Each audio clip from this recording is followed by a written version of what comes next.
శుక్లాంబరధరం విష్ణుం శశివర్ణం చతుర్భుజం ప్రసన్నవదనం ధ్యాయేత్ సర్వవిఘ్నోపశాంతయేత్. గురుర్బ్రహ్మా గురుర్విష్ణుః గురుర్దేవో మహేశ్వరః గురుః సాక్షాత్ పరబ్రహ్మ తస్మై శ్రీగురవే నమః.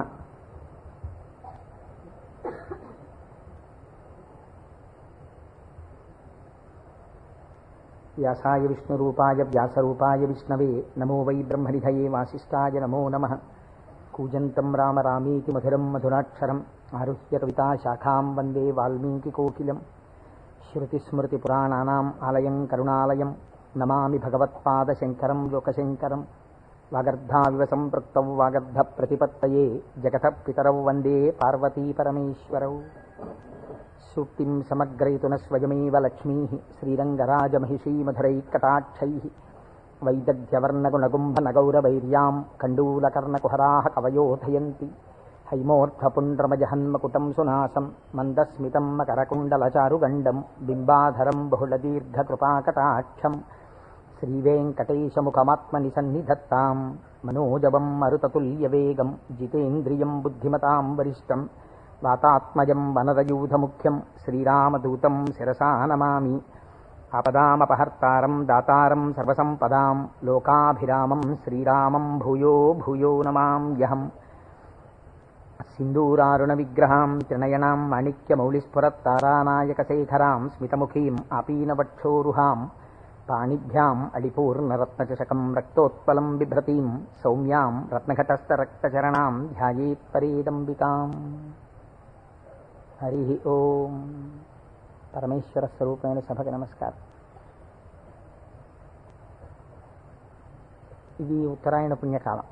దక్షిణాయనం పూర్తయి మనం ఉత్తరాయణంలోకి ప్రవేశించాం.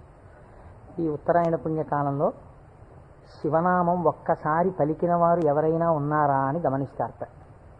అంత మహోత్కృష్టమైన కాలం. విశేషించి అదృష్టం ఏమిటంటే మనం ప్రతిరోజు ప్రదోష వేళలో ఈ ఉపన్యాసాన్ని ప్రారంభం చేస్తాం. ప్రదోష వేళ పార్వతీ పరమేశ్వరుల యొక్క అర్ధనారీశ్వర స్వరూపంగా శాస్త్రం భావన చేస్తుంది. అంత పరమ పవిత్రమైనటువంటి అసుర సంధ్య వేళలో సాక్షాత్తుగా శంకరుడు వృషభవాహనారూఢుడై ఈ భూమండలం మీద తిరుగుతూ శ్రీశైల పర్వతం మీద ఒక్కసారి దిగుతారట. అందుకే సంధ్యారంభ విజృంభితం శృతిశిరస్థానాంతరాధిష్ఠితం సప్రేమ భ్రమరాభిరామమసకృత్సద్వాసనాశోభితం భోగీంద్రాభరణం సమస్త సుమన పూజ్యం గుణావిష్కృతం సేవే శ్రీగిరి మల్లికార్జున మహాలింగం శివాలింగితం అంటారు.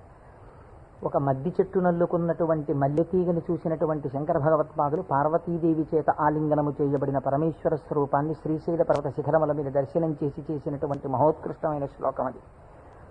అటువంటి శివస్వరూపాన్ని మనం ప్రదోష వేళలో ప్రవచనంగా చేసుకునే ముందు శివపురాణం సామాన్యమైంది కాదు, చాలా పెద్ద గ్రంథం అది.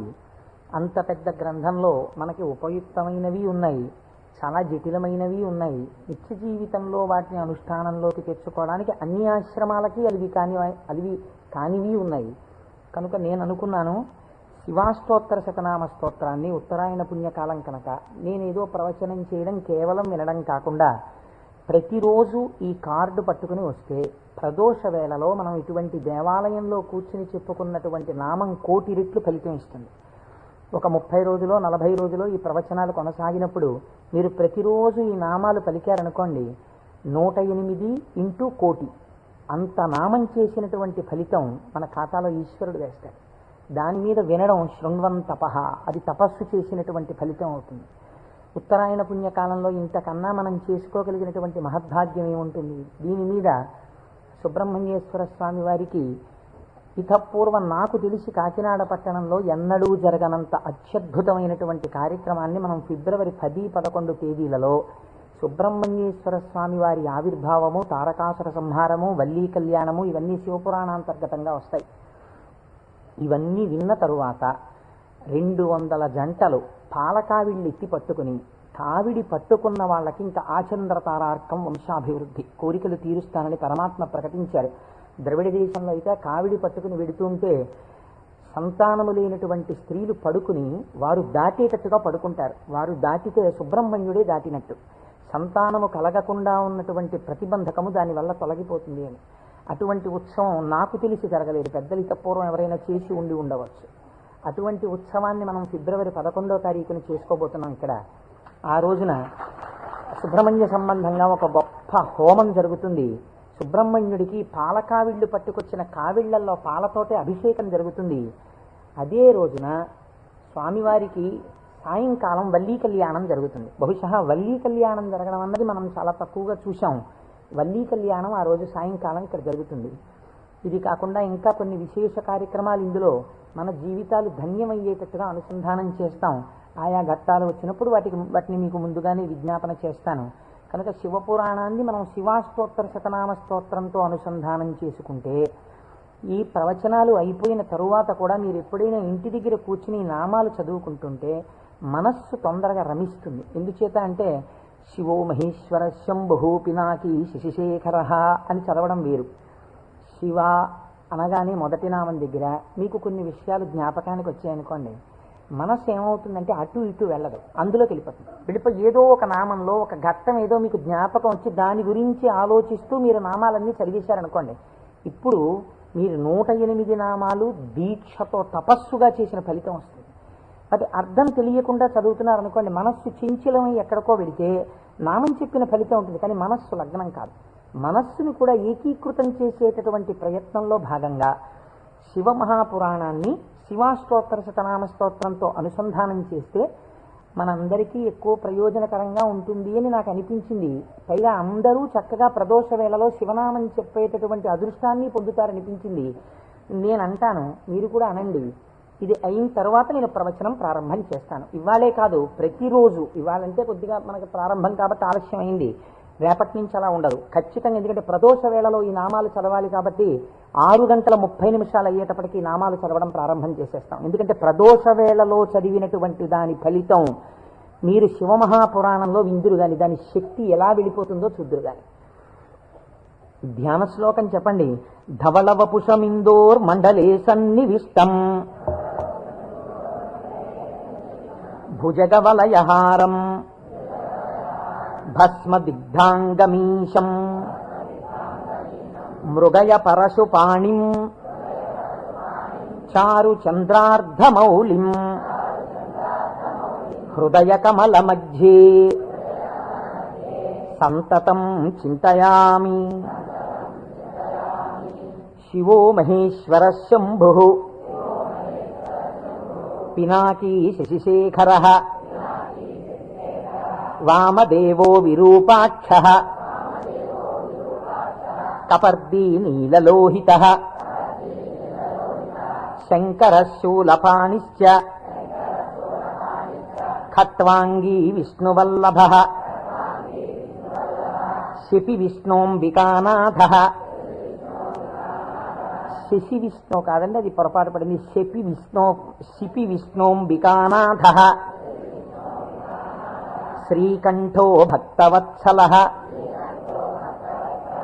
భవశర్వస్త్రిలోకేశ సితికంఠ శివాప్రియ ఉగ్రకపాలీ కామారీ అంధకాసురసూదన గంగాధరో లలాటాక్ష కాలకాల కృపానిధి భీమ పరశుహస్త మృగపాణిర్జటాధర కైలాసవాసీ కవచీ కఠోరస్త్రిపురాంతక వృషాంకో వృషభారూఢో భస్మోద్ధూళిత విగ్రహ సామప్రియ సర్వమయ త్రైమూర్తిరనీశ్వర సర్వజ్ఞ పరమాత్మా చ సోమసూర్యాగ్నిలోచన హవిర్యజ్ఞమయ సోమ పంచవక్త్ర సదాశివ విశ్వేశ్వరో వీరభద్రో గణనాథ ప్రజాపతి హిరణ్యరేతా దుర్ధర్షో గిరిశో గిరీశో నగః భుజంగభూషణో భర్గో గిరిధన్వీ గిరిప్రియ కృత్తివాసాః పురారాతిః భగవాన్ ప్రమదాధిపః మృత్యుంజయః సూక్ష్మతనుః జగద్వ్యాపీ జగద్గురుః వ్యోమకేశో మహాసేనః జనకశ్చారు విక్రమ మహాసేన జనకశ్చారు విక్రమః రుద్రో భూతపతిస్థాణుః అహిర్భూజ్ఞో దిగంబరః అష్టమూర్తిరనేకాత్మా సాత్విక శుద్ధ విగ్రహః శాశ్వత ఖండపరశుః అజపాశ విమోచకః మృఢ పశుపతిర్దేవో మహాదేవో వ్యయో హరిః పూషదంతభిదవ్యగ్రో దక్షాధ్వర హరోహరః భగనేత్రభిదవ్యక్తః సహస్రాక్ష సహస్రపాత్ అపవర్గప్రదోనంతః తారక పరమేశ్వరః ఏవం శ్రీశంభుదేవస్య నామ్నామస్తోత్తరం శతం శ్రీశివాష్టోత్తరశతనామస్తోత్రం సమాప్తం.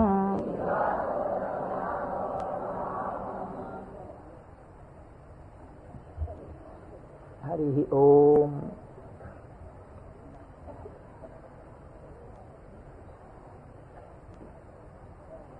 శివ అన్న శబ్దమే చాలా గొప్పది. ఈ శివాష్టోత్తర శతనామ స్తోత్ర ప్రారంభం కూడా శివశబ్దంతో ప్రారంభమైంది. ఆ పురాణము కూడా శివ మహాపురాణము అని శివశబ్దంతో ప్రారంభమైంది. శివశబ్దాన్ని అమరకోశం వ్యాఖ్యానం చేసింది. అమరకోశం అంటే మనకి సాధికారికమైనటువంటి గ్రంథము. చిత్రం ఏమిటంటే దాన్ని రచించినటువంటి వారు జైనుడు. అమరసింహుడు అనబడేటటువంటి ఒక జైనుడు ఆయన అమరకోశాన్ని రచించి దానితో పాటుగా అనేక గ్రంథాలని రచించారు. కానీ వారు శంకర భగవత్పాదాచార్య స్వామి వారితో వాదనకి దిగినప్పుడు శంకరుల చేతిలో ఓడిపోయారు. ఓడిపోయినప్పుడు ఆయనకి బాధ కలిగింది. నేను శంకరాచార్యుల వారి చేతిలో ఓడిపోయాను కనుక నేను రచించినటువంటి గ్రంథములన్నీ కూడా పనికిమాలినవైపోయాయని ఆయన ఆ గ్రంథములన్నింటినీ తగలబెట్టేశారు. తగలబెట్టేసినప్పుడు శంకర భగవత్పాదాచార్య స్వామి వారికి తెలిసి వారు బహు కారుణికులు, కారుణ్యమూర్తి శంకరులంటే. వారు గబగబా వచ్చి, ఎంత పని చేశావయ్యా, గ్రంథాలను ఎందుకు తగలబెట్టేశావు అని ఉన్న ఒకే ఒక గ్రంథం, మిగిలిపోయినటువంటి గ్రంథం అమరకోశం. అమరకోశానికి ఉన్నటువంటి గొప్పతనం ఏమిటంటే అది మన సనాతన ధర్మములకు సంబంధించినటువంటి నామముల విషయంలో ఏ పక్షపాతం లేకుండా చక్కగా శృతి ఎలా ప్రతిపాదించిందో, స్మృతులు పురాణములు ఎలా ప్రతిపాదించాయో తాత్వికమైనటువంటి విషయాల్ని, నామములకు అనేకమైన విషయములకు ఉండేటటువంటి అర్థాలని అలా ప్రతిపాదన చేశాడు అమరసింహుడు. దాన్ని అమరకోశము అని పిలుస్తారు. మనం ఏదైనా ఒక విషయాన్ని ప్రతిపాదన చేసే ముందు సాధారణంగా ఒక్కసారి అమరకోశాన్ని చూస్తూ ఉంటారు. శివశబ్దాన్ని అమరకోశం వ్యాఖ్యానం చేసింది. శివ అన్న మాటని ఏ విధంగా మనం అర్థం చేసుకోవలసి ఉంటుంది అంటే అమరకోశంలో దాని గురించి అనేక రకాలైనటువంటి అర్థాలు చెప్పారు. అసలు ఈ అర్థం ఏమిటో మీకు తెలిస్తే తప్ప, లేదా నాకు తెలిస్తే తప్ప, మనం దాని గురించి కొద్దిగా అర్థం చేసుకునే ప్రయత్నం చేస్తే తప్ప అసలు శివ అనేటటువంటి నామానికి ఉన్న అర్థం తెలియదు. ఎందుకంటే శివ శివ అని రెండు శబ్దములు మనకి లోకంలో నానుడిలో ఉన్నాయి. శివ అంటే శంకరుడు, శివ అంటే పార్వతీదేవి, ఆయన యొక్క శక్తి స్వరూపం. శివ అంటే అమరకోశం అంటుంది శామ్యతి పరమానంద రూపత్వ నిర్వికారో భవతీతి శివ. నిర్వికారుడై, నిర్వికారుడు అంటే మనకి వికారములు ఉంటాయి. నేను తరచూ మీకు ప్రస్తావన చేస్తుంటాను. ఈ జగత్తులో ఉన్నటువంటి సమస్త ప్రాణులకు, సమస్త జీవులకు 6 వికారములు ఉంటాయి. ఇవి షడ్వికారములు అంటారు. కాలములో ఏదైనా వచ్చిందనుకోండి, దానికి పుట్టినటువంటి తేదీ అని ఒకటి ఉంటుంది. పుట్టిన తేదీ అన్నది పడినది అంటే మీరు ఒకటి గుర్తుపెట్టుకోవాలి, అది షడ్వికారములకు లోనైపోతుంది. ఈ భావన మీ మనస్సులో బాగా రూఢమైందనుకోండి, బాగా పూనుకుందనుకోండి, అసలు సగానికి సగం లోకం పట్ల ఉండేటటువంటి తాదాత్మ్యత తగ్గిపోతుంది. ఇది కేవలం వినడానికి విన్నారనుకోండి, దీని వలన వచ్చేటటువంటి ప్రయోజనం తక్కువగా ఉంటుంది. ఇది బాగా లోపల జీర్ణమైందనుకోండి, మీకు అనేక విషయాలు అర్థం అవుతాయి. మీరు ఒక్కసారి గమనించండి, షడ్వికారములలో ఇక పూర్వం మీరు ఆ వస్తువుని చూడలేదు, కానీ ఆ వస్తువు, ఆ ప్రాణి, ఆ జీవుడు ఒకానొక కాలమునందు ఈ లోకములో పుట్టింది. కాబట్టి ఇప్పుడు దానికి జన్మము అన్న తేదీ ఒకటి వచ్చింది కాలంలో. సరే, కాలం అన్నది యథార్థమా అంటే బీజస్యాంతరివంకురో జగదిదం ప్రాంగ్ నిర్వికల్పం పునః మాయా కల్పిత దేశకాల కలనా వైచిత్ర చిత్రీకృతం అన్నారు శంకరాచార్యుల వారు. ఆ తత్వ పరిశీలనాన్ని పక్కన పెడితే ఒక జన్మ తేదీ ఉంది. ఈ జన్మ తేదీలో ఒక ప్రాణి కనపడగానే శాస్త్రం అంది 6 విషయాలు గుర్తుపెట్టుకో. ఇక పూర్వము లేనిది పుట్టినది. పుట్టినది మీరేమనాలి? ఎవరో పిల్లాడు పుట్టాడు, వాడు ఏడుస్తున్నాడు, పిల్లాడు ఉన్నాడండి. పుట్టిన పిల్లాడు ఏడవలేదు. అయ్యో ఏమిటి పిల్లాడు ఏడవట్లేదు అని కదిపి చూశారు. కదిపి చూస్తే డాక్టర్ గారు వచ్చారు, స్టెప్ పెట్టారు, ఊపిరి తీయట్లేదు, నల్లగా అయిపోయి ఉన్నాడు. అయ్యో అమ్మా, నీకు మృత శిశువు జన్మించాడు అన్నాడు. కాబట్టి పుట్టినది. అసలు రెండో వికారం ఉంటుంది, ఉన్నది భవతి అనగా ఈ లోకములోకి వచ్చినప్పుడు అది ఉన్నది. అసలు ఉన్నది అని మీరు అనాలంటే అక్కడే శివ శబ్దం ప్రారంభం, మంగళత్వం. ఉన్నది. ఉన్నది అలాగే ఉండాలా? అలా ఉండదు, పెరగాలి. పెరిగినది. పెరిగినది పెరుగుతూ వెళ్ళిపోతుందా? నేనున్నాను, ఎవరి మీదో ఎందుకు పెట్టి చెప్పాలి? కోటేశ్వరరావు అనబడేటటువంటి ఈ శరీరం ఒక డేటు, ఈ డేట్ చెప్తే ఏమవుతుందంటే అదో పుట్టినరోజు కనుక చాలా మంది పాపం ఇచ్చేసి చాలా అలవాటు చేస్తున్నారు. అందరూ భయం వేస్తుంది నాకు ఆ డేట్ చెప్పడానికి. ఏదో 14/7/1959కి ముందు ఈ శరీరం లేదు. 14/7/1959లో ఈ శరీరం వచ్చింది. కాబట్టి ఈ శరీరం వచ్చినది ఉన్నది, ఏడిచింది అమ్మ కడుపులోంచి వచ్చి. అలాగే ఉందా? మా అమ్మ కడుపులోంచి వచ్చినప్పుడు ఎలా ఉన్నానో అలా ఉన్నానా? పెరిగినది. అబ్బో, ఎంత ధ్వజస్తంభం అంత పెరిగిపోయింది ఈ శరీరం. పెరిగినది. ఇది ఇలా పెరుగుతూ ఉంటుందా? ఉండదు. తరిగినది. మీరు నన్ను ఒక 20 సంవత్సరాల తర్వాత చూశారనుకోండి, ఇది తరిగిపోతుంది. ఈ శరీరం వడిలిపోయి క్షీణించిపోవడం ప్రారంభమైపోతుంది. తరిగినది. తర్వాత ఆయనేనా ఈయన అనవలసి వస్తుంది, మార్పు చెందినది. బాగా క్షీణించిపోయి ఇప్పుడున్నంత శరీరం ఉండదు. అయ్య బాబోయ్, అప్పుడు ఎంత ఉండేవారండి మనిషి, ఆయన ఈయన అటుకంత అయిపోయారండి అంటాం. కాబట్టి మార్పు చెందినది, తరిగినది. ఇంకా కొంతకాలం అయిపోయిన తర్వాత నశించిపోయినది. ఇది శరీరం అంత్యేష్టి సంస్కారం చేయబడిపోతుంది. కాబట్టి ఈ 6 వికారములు సమస్త ప్రాణులకు ఉండి తీరుతాయి. జన్మ తేదీ ఉన్నది, చిట్ట చివరి వికారమునకు కూడా సమయం ఉన్నది. ఈ మధ్యలో ఈ 6 వికారములు నడుస్తుంటాయి. ఈ 6 వికారములన్నది లేనిది ఎవరైనా ఉన్నదా? ఉన్నది. అలా ఉన్నదేదో అదే శివ. అది కాలములో పుట్టలేదు, కాలములో పెరగలేదు, కాలములో ఉండలేదు, కాలములో తరగదు, కాలములో నశించదు. ఎవరి నుండి వచ్చినదో, ఎవరి ఎందు పెరిగినదో, ఎవరి ఎందు లయించిపోతున్నదో వాడు మాత్రం అలా ఉండిపోతున్నాడు. మేకలు వేయింజన్నను భాసురముగనొక్క కోటి పర్ణం బెక్కున్, ఆ కోతులు వేయింజన్నను కోకోయని కొంకినక్క కోయని కూర్చొని అంటారు జానపదులు. అందరూ వస్తారు, వెళ్ళిపోతాయి లోకాలన్నీ. చిట్ట చివరికి వెళ్ళిపోయిన లోకాలన్నీ ఎవరిలోకి వెళ్ళిపోయాయి? వాడు లయించిపోతాడా? వాడు లయించిపోడు. వాడిలోకి అన్నీ వెళ్ళిపోయి వాడు ఉండిపోతున్నాడు. అలా ఉండిపోయిన వాడెవడు? వాడు పరబ్రహ్మము. వాడికి శాశ్వతుడు, వాడికి కదలిక లేదు. వాడు ముందున్నాడు, చివరా ఉన్నాడు. అలా ఉన్నవాడెవడో వాడు నిర్వికారుడు. వాడికి వికారములు లేవు. వాడికి వికారం లేదు కాబట్టి వాడు ఎలా ఉంటాడు? వాడి జుట్టు తెల్లబడదు కదండి, వాడికి ముసలితనం లేదు, కాలము లొంగదీయలేడు. కాబట్టి ఇప్పుడు వాడు నిత్య యవ్వనుడు. అందుకే శివుడి గురించి చెప్పినా, అమ్మవారి గురించి చెప్పినా మనం ఏం చెప్తామంటే నమశివాభ్యాం నవయవ్వనాభ్యాం అంటాం. ఈ శ్లోకం మా ముత్తాత గారు చెప్పారు, అప్పుడు నవయవ్వనులే వాళ్ళు. మా తాతగారు చెప్పారు, అప్పుడు నవయవ్వనులే వాళ్ళు. మా ముత్తాత గారు వెళ్ళిపోయారు, మా తాతగారు వెళ్ళిపోయారు, మా తండ్రి గారు చేశారు కొంతకాలం ఆ శ్లోకాలు, మా తండ్రి గారు వెళ్ళిపోయారు. ఇప్పుడు నేను చేస్తున్నాను. నేను చెప్పిన నమశివాభ్యాం నవయవ్వనాభ్యాం పరస్పరాశ్లిష్టవపుర్ధరాభ్యాం. అదేమిటంటే మా ముత్తాతగారు, తాతగారు, తండ్రి గారు, నేను 4 తరాలు మారిపోయా, ఇంకా నవయవ్వనాభ్యామేనా? ఆ శ్లోకం మార్చద్దా? వృద్ధాప్యం రాదా? రాదు. ఎందుకు రాదు? మీరు కాలమునకు వశులై కాలమునందు మార్పు మీకు వస్తుంది.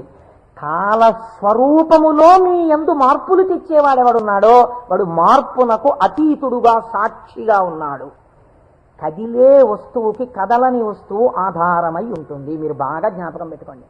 కదిలే వస్తువుకి గడియారానికి ఉన్నటువంటి పెంజూలం ఊగాలనుకోండి, పెంజూలంని పట్టుకున్నటువంటి స్ప్రింగ్ ఊగకూడదు. స్ప్రింగ్ కూడా ఊగడం మొదలెట్టింది అనుకోండి, ఇంకేంటి అలా ఊగదు. స్ప్రింగ్ నిలకడగా ఉంటుంది, పెంజూలం ఊగుతూ ఉంటుంది. ఒక కదిలే వస్తువుకి ఒక కదలని వస్తువు ఎప్పుడూ కూడా ఆధారమై ఉంటుంది. వికారములు కలిగిన జగత్తుకు ఏది వికారములకు అతీతమై ఉన్నదో అది ఆధారమై ఉన్నది. దాని యందే ఈ సమస్త జగత్తు పుట్టి పెరిగి లయించుచున్నది. అటువంటిదేదో అది వికారాతీత స్థితి కలిగినటువంటి పరబ్రహ్మము. దానిని నువ్వు ఒక నామవాచకంతో పిలవాలనుకుంటే శివ అని పిలవవచ్చు. కాబట్టి ఇప్పుడు శివశబ్దం ఎవరిని చెప్తోంది? పరబ్రహ్మాన్ని చెప్తోంది. ఇప్పుడు ఆయన ఎలా ఉంటారు? నిర్వికారమై నిరంజనమై. ఇదే కదండి శివకవచం మాట్లాడుతుంది పూర్వభాగంలో. ఆయన యొక్క స్థితిని ఆయన ఎలా నిర్వికారుడై ఉంటాడో చెప్తుంది. ఇటువంటి పరమాత్మ స్వరూపం మీ కన్నులకు కనపడుతుందా? వికారము పొందుతున్న జగత్తు మీకు కనపడుతుంది, కానీ వికారములు పొందుతున్నటువంటి జగత్తుకి తను ఆధారముగా ఉన్నవాడు మీకు కనపడతాడా? కనపడడు. ఈయనకి ఒక రూపం తీసుకొచ్చి చూస్తే అలా ఉంటాడు. అంటే అమరకోశంలో ఎంత అందంగా మాట్లాడాడో చూడండి. అమరసింహుడు పరమానంద రూపత్వ, ఆయన పరమానందమును పొందుతూ ఉంటాడు. ఎందుకని? మన అందరికీ సుఖదుఖాలని ద్వంద్వాలుంటాయి, ఎప్పుడూ ఆనందంతో ఉండం. ఆయనకి వికారాలు ఏమీ లేవు, అందుకని ఆయన ఎప్పుడూ పరమానందంతో ఉంటాడు. ఎక్కడుంది పరమానందం? బయట ఉన్న వస్తువుల వల్ల ఆనందం కాదు, లోపలే ఉంది ఆనందం. ఆ ఆనందంతో తన్మయాన్ని పొందుతూ ఉంటాడు.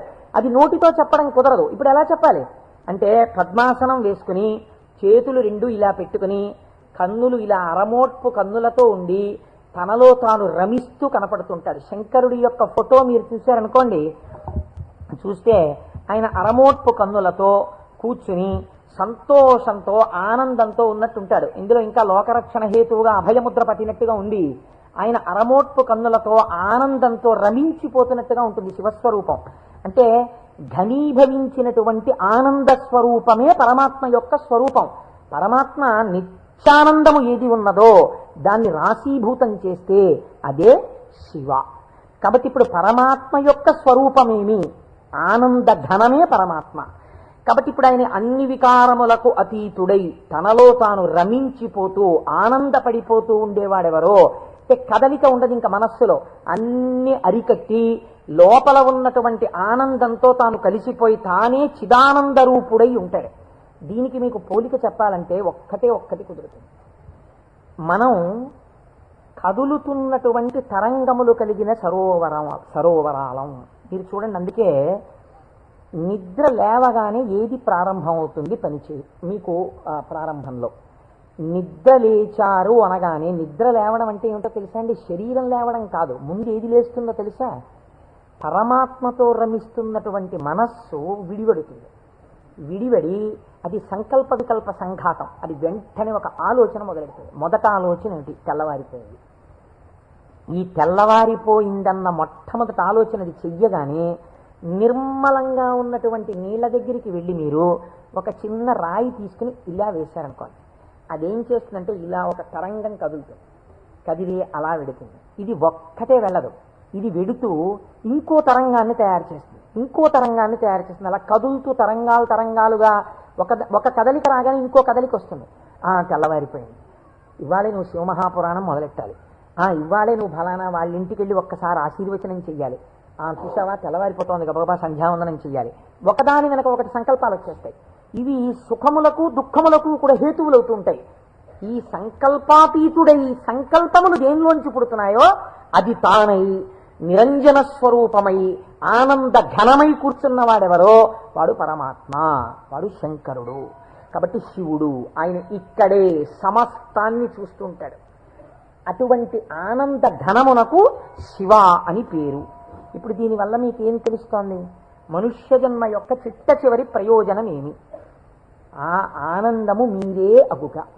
అటువంటి ఆనంద స్వరూపులుగా మీరు మారడమే మనుష్య జన్మ యొక్క ప్రయోజనం. దానికే మోక్షము అని పేరు.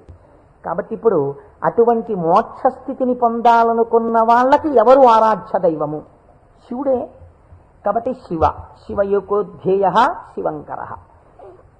కాబట్టి ఏమండి మీరు చెప్పింది బాగుంది, కానీ మేము గృహస్థాశ్రమంలో ఉన్నాం కదా, మాకు భార్య బిడ్డలు ఉన్నారు కదా, మాకు సంకల్పాలు ఏవి వద్దు అని మేమందరం కూడా ఇలా ముక్కు మూసుకుని లేచిన దగ్గర నుంచి ఏదో సంధ్యావందనం చేసుకుని ఒక పూజా మందిరంలో ఇలా కూర్చుండిపోతే, మనస్సుని అంతర్ముఖం చేసే ప్రయత్నం చేస్తూ ఏదో లోపల ఉన్నటువంటి ఆ వస్తువుని కనిపెట్టే ప్రయత్నం చేస్తూ మేము ఉండిపోతే నా భార్య పరిస్థితి ఏమిటి, నా పిల్లల పరిస్థితి ఏమిటి? అసలు మరి గృహస్థాశ్రమంలో ఉండి కొన్ని కోరికలంటూ ఉంటాయి కదా, మరి తప్పదు కదా. అప్పుడు ఈ స్వరూపాన్ని పట్టుకుంటే ఉపయోగమే ఉండదు. ఆయన ఇంకేమీ అలా కోరికలు తీర్చడాలు అలా ఏమి ఉండవా? కేవలం ఆనందం మోక్షం ఇంటి అనే పరిస్థితి కాదు. కాదు అమరకోశం అంది వెంటనే మళ్ళీ చేరతే సజ్జన మనాం స్మస్మిన్నితిగా, ఈయన యందు సజ్జనుల యొక్క మనస్సు రమించుచుండును. ఈ మాటని మీరు చాలా గట్టిగా పట్టుకోవాల్సి ఉంటుంది. మీకు చూడండి, నేను ఇంతకన్నా మీకు ఉదాహరణ చెప్పడానికి సాధ్యం కాదు. ఇంకా వంటింట్లో ఒక పంపు ఉంటుంది, బాత్రూంలో ఓ పంపు ఉంటుంది, వరండాలో ఒక పంపు ఉంటుంది వాష్ బేసిన్ దగ్గర. మీకు ఇంకా అవసరం అనుకున్నారనుకోండి, ఏదో మీరు భోజనాలు చేసే గదిలో చేతులు కడుక్కోవడానికి ఒక పంపు ఉంటుంది. ఇన్ని పంపుల్లోనూ మీకు ఏకకాలమునందు ఎక్కడ విప్పినా నీళ్లు రావాలనుకోండి, ఏది నింపాలి? ఏ పంపు కొట్టంలో నీళ్లు పోస్తారా? ఓవర్ హెడ్ వాటర్ ట్యాంక్లో నీళ్లు పోస్తారు. ఓవర్ హెడ్ వాటర్ ట్యాంక్లో నీళ్లు పోస్తే అన్ని పంపుల్లోనూ నీళ్లు వచ్చినట్టు శివస్వరూపాన్ని పట్టుకుంటే అది ఏ రూపంగా, ఏ రకంగా, ఏ విభూతితో, ఏ లక్షణంతో, ఏ గుణంగా మీ మనస్సు ఇష్టపడిన ఏ విధానంగా ఒక్కదాన్ని మీరు పట్టుకుని రమించిపోవడం ప్రారంభించినా అది మీకు కావలసిన సమస్తాన్ని ఇస్తుంది. అలా ఇవ్వగలదు. దానికి ఆ శక్తి ఉన్నది. అది మిమ్మల్ని కాపాడుకుని వస్తుంది. మీరు చూడండి, గొడుగు ఒక్కటి ఇలా పట్టుకున్నారండి, ఇలా గొడుగు పట్టుకుని వెళ్ళిపోతున్నారు. ఇలా గొడుగు పట్టుకు వెళ్ళిపోతుంటే బయట మంచి ఎండ కాసింది. ఇప్పుడు ఆ గొడుగు మిమ్మల్ని రక్షిస్తుందా, రక్షించదా? రక్షిస్తుంది. మీరు వెళ్ళిపోతుండగా మంచి మబ్బు పట్టి వాన ప్రారంభమైంది. గొడుగు రక్షిస్తుందా, రక్షించదా? రక్షిస్తుంది. వాన తగ్గిపోతోంది, ఇంకా కొద్దిగా ఎండ వస్తే బయలుదేరదాం అనుకుని మీరు చెట్టు కింద నించున్నారు. ఒక పక్షి పై నుంచి రెట్ట వేసింది. మీ మీద పడకుండా గొడుగు రక్షిస్తుందా, రక్షించదా? రక్షిస్తుంది. ఒక గొడుగు మీకు శీతలము నుండి, ఉష్ణము నుండి, జలధార నుండి, పక్షి రెట్ట నుండి ఇన్నిటి నుంచి కాపాడినప్పుడు పరమాత్మని పట్టుకున్న వాడి కోరికలు కూడా అన్ని భంగులా తీరుతాయి. మీకు ఏది కావాలో అది వాడు ఇవ్వగలడని మీరు ఎలా అనుకోవట్లేదు? అచేతనమైన ఒక గొడుగు మీకు ఇన్నింటిని ఇవ్వగలిగినప్పుడు మీరు పట్టుకున్న పరమాత్మ మీకు ఏది అవసరమో అది మీకు ఇవ్వడని మీరు ఎలా అనుకుంటున్నారు? మీకు ఏది కావాలో మీరు అడగక్కర్లేకుండా మీకు తీరుస్తాడు. అది గొప్ప. మీరు శాస్త్రంలో ఒక మర్యాద తెలుసుకోవాలి. మీరు అడిగితే ఇచ్చినవాడు గొప్పవాడు కాదండి. మీరు వెళ్ళి అడిగారనుకోండి, వెంటనే మీరు జీవితంలో చాలా దిగజారిపోయినట్లయిపోతుంది. ఒకరి దగ్గరికి వెళ్ళి, అయ్యా నాకు ఇది లేదండి, నన్ను మీరు కొంచెం అనుగ్రహించి నాకు ఇది కలిగేటట్టుగా మీరు చెయ్యండి అని అడిగారు అనుకోండి, వాచికంగా నోరు విప్పి ఒకరి దగ్గరికి వెళ్ళి నాకు ఇది ఇప్పించండి అని అడిగినప్పుడు ఆత్మహత్యా సదృశమే. వాడు చచ్చిపోయినంత బిడియపడిపోతాడు. ఎవరు శీలమున్నవాడు బెంగ పెట్టుకుంటాడు. నోరు విప్పి అడగడమా, వెళ్ళి నాకు ఇది ఇవ్వండి అని ఎలా అడగను అంటాడు. అడగలేడు. అందుకే మనకి పూర్వకాలంలో మీకు తెలుసో తెలీదో, మీసంలో ఒక వెంట్రుక తాకట్టు పెట్టి అప్పు తెచ్చుకునేవారు. మీసంలో వెంట్రుక తాకట్టు పెడితే అప్పు ఇవ్వడం ఏంటండి? అంటే వాళ్ళ రోషానికి చిహ్నం అది. ఎన్నడూ నేను ఒకరిని చెయ్యి అడగలేదురా, చెయ్యి జాపి అడగలేదు. అటువంటి వాణ్ణి నిన్ను అడుగుతున్నాను. నేను ఇంత సిగ్గుపడిపోయానడానికి ఉదాహరణ ఏమిటో తెలుసా? ఈ వెంట్రుక ఒకటి నీ దగ్గర పెట్టుకో, మళ్ళీ తీర్చిన నాడు ఈ వెంట్రుక తీసుకెళ్తాననేవాడు. వాడి రోషానికి, వాడి శీలానికి ఆ వెంట్రుకని ప్రాతిపదికగా తీసుకుని అప్పిచ్చేవారు పూర్వం. అందుకే నా మీసంలో వెంట్రుక తాకట్టేశాననేవారు పూర్వం. కాబట్టి ఒకరి దగ్గరికి వెళ్ళి అడగడం అంటే అంత చిన్నతనం. పరమాత్మ అయినా మిమ్మల్ని అలా చిన్నబుచ్చి ఇస్తాడని మీరు ఎలా అనుకుంటున్నారు? గొడుగు పచ్చి రెట్ట నుంచి నన్ను కాపాడు, వాన పడితే కాపాడు, ఎండగా ఉంటే కాపాడు, పైనుంచి ధూళి పడకుండా కాపాడు, ఓ గడుగా నన్ను రక్షించు అని మీరంత స్తోత్రం చేసి వేసుకుంటున్నారేంటి? ఇలా విప్పిలా పట్టుకుంటే అంతే రక్షించేయడం దాని ప్రయోజనం. అలా మీరు శివస్వరూపాన్ని పట్టుకుంటే, ఎలా పట్టుకున్నా సరే, అంటే ఎలా పట్టుకోవాలంటే అభిషేకాలు చేయాలా, పూజలు చేయాలా, లేకపోతే దాని స్వరూపం బాగా తెలుసుకోవాలా, అర్థం అవ్వాలా? కాదు. మీ మనస్సు ఏదో ఒక విషయంలో రమించింది అంతే, అది చాలు. మిమ్మల్ని మీకు రక్షణ కల్పించడానికి అది హేతు అవుతుంది. మీకు నేను ఒక ఉదాహరణ చెప్తాను. మీరు దాని వలన దీని వ్యాఖ్యానాన్ని బాగా పట్టుకోగలుగుతారు. నాయనార్లని మళ్ళీ నేను ఏదో లౌకికమైన ఉదాహరణ ఎందుకు తేవాలి, మనకి 63